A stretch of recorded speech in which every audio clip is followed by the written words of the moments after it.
تیچه بن در اینستاگرام او خود را چنین معرفی میکند و به خواهشمندان با یک شیوه عجیب درس انگلیسی میدهد. درس‌های او رایگان و آسانند. هر درس به جوانان یک عباره سر استفاده انگلیسی را یاد میدهد. wrong نمیخونی. вообще به W گفتی گپا. wrong. در اینستاگرام من شوخی کرده و گفتی گپا حالتهای жизни که میفهمونم انگلیسی رو و برای آیتور من این متد خیلی شاوخوار میباشد. بلاگ بهروز نورباف جوان انگلیسیدان تاجیک را در اینستاگرام 36,000 نفر پیگیری میکنند. بهروز میگوید میخواهد جوانان زبان آموزند و برای مردکاری به روسیه نروند. سعدی هم یکی از شاگردان بهروز است.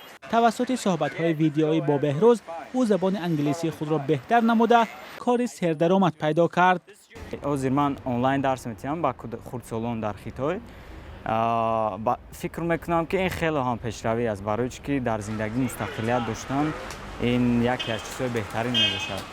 بهروز میگوید هر روز صدها نفر به او سوال و پیام میفرستند و او هم کوشش میکند برای هر یک نفر وقت جدا کرده به سوالها پاسخ بگوید. در یک روز خطا نکنم 200-300 کس من با در دایرکت مینویسند و من پاوزمارسی ها و جواب میدم.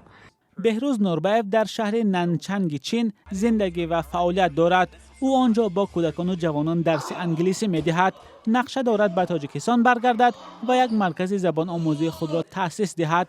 مرکزی که نرخش برای همه دسترس و شیوه آموزش هم در آن جالب و فرق کننده باشد.